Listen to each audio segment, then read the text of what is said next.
Masih di Kompas Bisnis, Saudara. Bukan hanya soal politik, pertarungan Pilpres Amerika Serikat antara Donald Trump dari Partai Republik dan Kamala Harris benar-benar dinanti pelaku ekonomi dunia, termasuk Indonesia.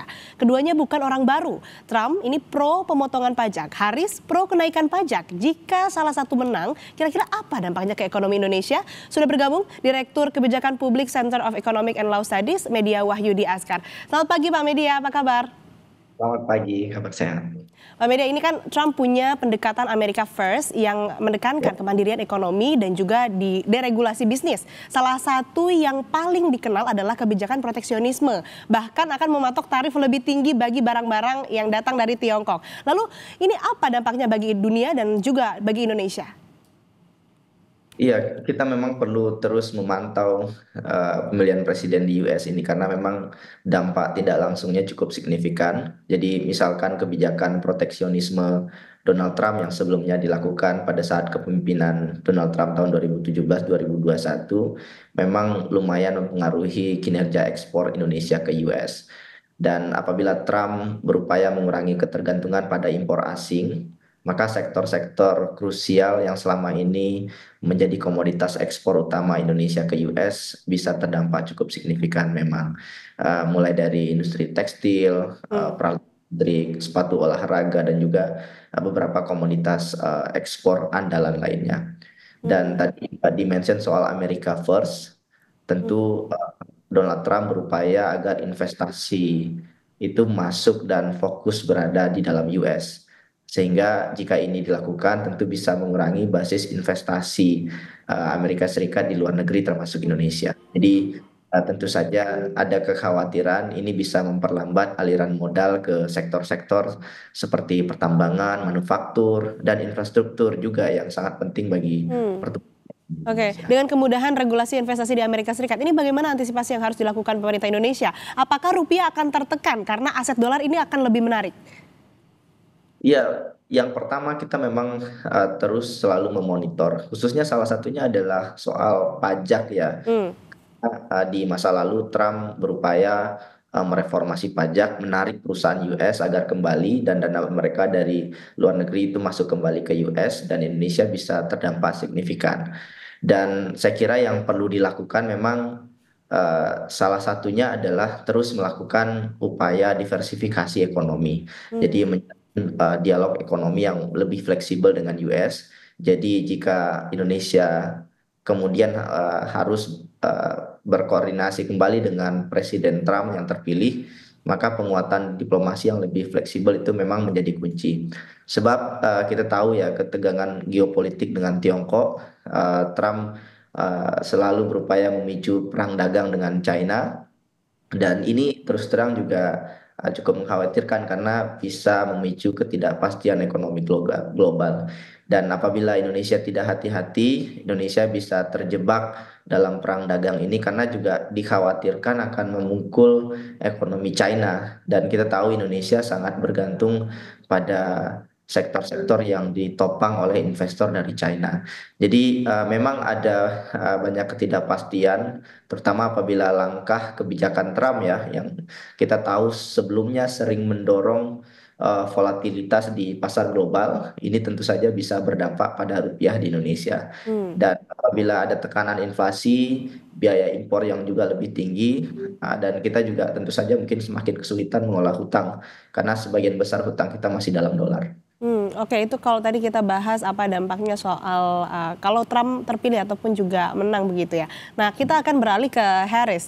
Cukup tak populis karena kan akan menaikkan pajak individu dan juga korporasi untuk membiayai keadilan sosial. Tetapi Harris akan lebih terbuka juga nih terhadap kerjasama internasional. Lalu apa ini dampaknya bagi Indonesia, Pak Media? Ini Kamala Harris datang dengan ide yang sebetulnya bisa ditebak ya karena Demokrat terus mendorong upaya pengurangan ketimpangan dengan menaikkan pajak yang lebih tinggi di US. Memang ini dampaknya perlu kita lihat lebih jauh ya. Memang ada kekhawatiran pajak yang lebih tinggi di US bisa mempengaruhi daya beli konsumen di US sehingga pada akhirnya ada permintaan yang berkurang terutama untuk barang-barang yang dari impor dan sebagian barang-barang tersebut juga berasal dari Indonesia. Hmm.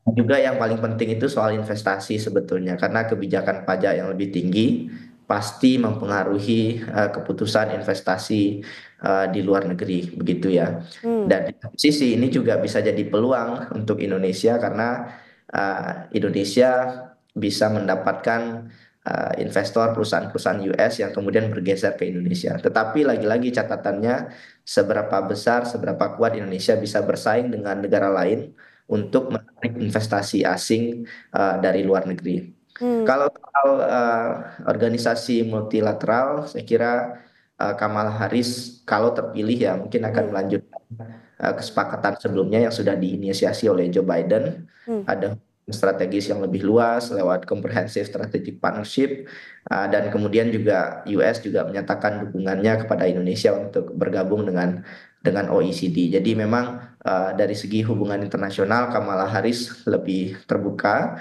dan sebelumnya juga sudah diinisiasi oleh Joe Biden dan kemungkinan jika terpilih akan terus dilanjutkan. Oke. Nah, ini selanjutnya yang menarik juga adalah isu lingkungan yang akan dibawa Kamala Harris. Sedangkan Indonesia ini kan banyak bergantung pada komoditas sumber daya alam. Apakah Harris ini akan beresiko bagi tulang punggung ekspor Indonesia? Ya, Harris kemungkinan besar akan melanjutkan dan memperkuat komitmen US dalam isu perubahan iklim. Ada dana JETP yang sudah menjadi komitmen pemerintah US dan ini terus pasti akan terus didorong oleh Kamala Harris ke depan. Hmm. Cuman memang di sisi lain juga kekhawatiran soal apabila Kamala Harris lebih fokus pada energi terbarukan ada terjadi penurunan permintaan untuk komoditas berbasis energi fosil ya. Tetapi saya melihat ini masih perlu diskursus panjang ya, karena peralihan ke produk berkelanjutan itu juga tidak mudah. Dan di sisi lain, US juga sebetulnya mendapatkan manfaat juga cukup signifikan dari ekspor Hmm. produk sumber daya alam yang ada di Indonesia. Hmm. Khusus untuk ini, saya kira dampak jangka pendeknya tidak terlalu signifikan. Hmm. Artinya tidak perlu ada kekhawatiran yang berlebih bagi masyarakat atau pelaku usaha yang bergantung pada sumber daya alam yang akan mengekspor ke US. Hmm. Dan saya kira juga penting juga untuk dilihat ini sebagai sebuah peluang ya, agar terus agile di tengah ketidakpastian ekonomi global dan terus mendorong diversifikasi ekonomi, mencari alternatif negara tujuan ekspor tentu saja selain United States. Jadi sebetulnya tidak begitu signifikan ya, tidak perlu terlalu khawatir bagi pelaku usaha yang mana di bidang ekspor sumber daya alam begitu ya. Dan kita juga saat ini kan masih menunggu bagaimana hasil Pilpres Amerika Serikat yang akan nanti diumumkan begitu. Dan yang terbaru ini kan MK mengeluarkan putusan untuk mencabut klaster ketenagakerjaan dari Undang-Undang Ciptaker nih Mas Media. Dengan putusan ini apakah ekonomi Indonesia bisa adaptif terhadap risiko maupun juga peluang ekonomi yang muncul atas dinamika global? Ya, memang kebijakan undang-undang tenaga kerjaan yang kuat menjadi pangan utama bagi ekonomi Indonesia. Jadi kalau kebijakan ketenaga kerjaan kita masih penuh ketidakpastian, terus berubah-ubah, pasti akan mempengaruhi kepercayaan investor terhadap Indonesia. Jadi memang hari ini kita perlu mempercepat penyusunan regulasi undang-undang tenaga kerjaan yang baru, ada waktu 2 tahun. Dan saya kira persoalannya sekarang memang pertumbuhan upah di Indonesia itu terlalu rendah. Dan kita melihat, Selios juga melihat bahwa rezim upah murah ini justru malah bisa memukul produktivitas perusahaan.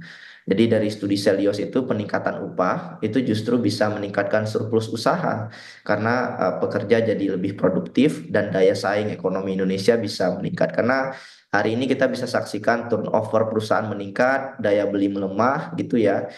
Sehingga butuh kebijakan perlindungan ketenaga kerjaan yang lebih kuat. Jadi saya kira PR-nya sekarang adalah bagaimana membangun kepercayaan antara pekerja, pengusaha, dan pemerintah sehingga kita punya regulasi ketenaga kerjaan yang kuat. Sehingga kita bisa bergantung pada ekonomi kita sendiri tanpa harus khawatir dengan perubahan politik dan dinamika ekonomi global yang terus mengalami ketidakpastian. Bagaimana kemudian membentuk kepercayaan antara pekerja, pengusaha dan juga pemerintah. Baik, terima kasih Mas Media Wahyudi Askar, Direktur Kebijakan Publik Selios telah bergabung bersama kami di Kompas Bisnis. Sehat selalu.